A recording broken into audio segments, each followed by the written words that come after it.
Good morning guys! Welcome to my channel, Anne's Healthy Kitchen. Sa umagang ito, gagawa tayo ng chicken oatmeal soup.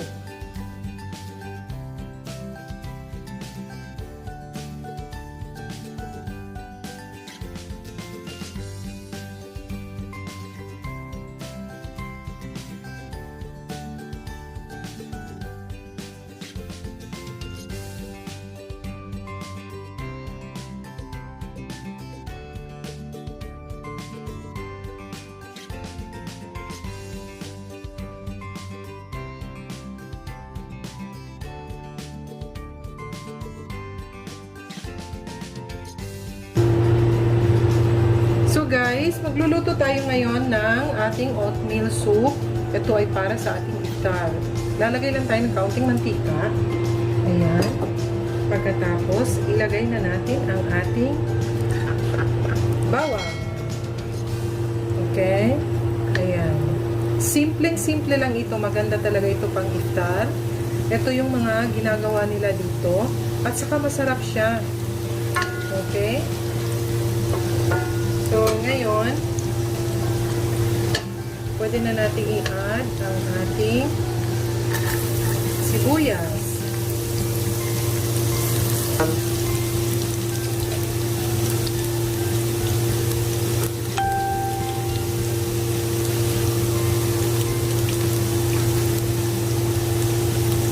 Yan.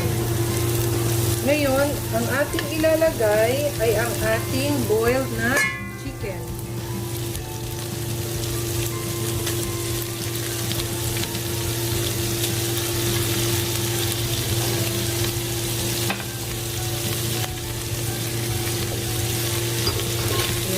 Haluin lang natin siya.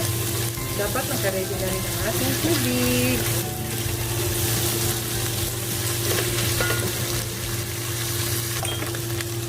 Ngayon, maglalagay naman tayo ng ating turmeric. Ayan. Kailangan natin siya nakahalo na sa ating manok. Ayan. Tapos, again, atin na naman siyang ayan. Stir lang natin siya. Haluin. Ngayon, ilagay na natin ang ating tubig. Ayan.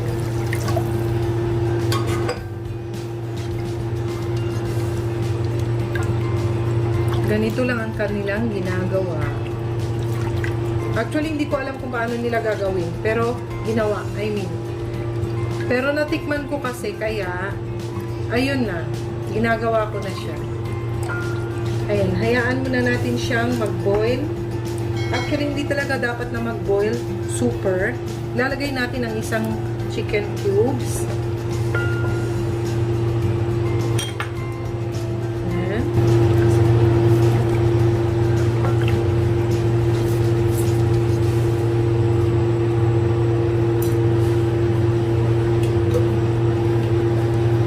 Ngayon guys, mainit-init na yung ating sabaw. So, pwede na nating ilagay ngayon ang ating Quaker oats. Dapat ilagay ito siya na hindi pa kumukulo yung tubig para hindi siya. Ayan, ilalagay na natin.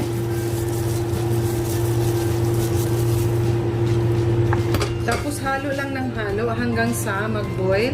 At saka titimplahan natin siya ng ating salt and pepper. Lagyan natin siya ngayon ng kaunting paminta.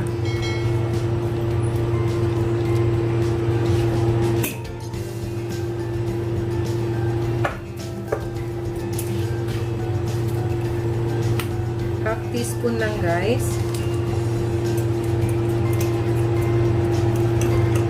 Saka yung salt natin, half teaspoon din.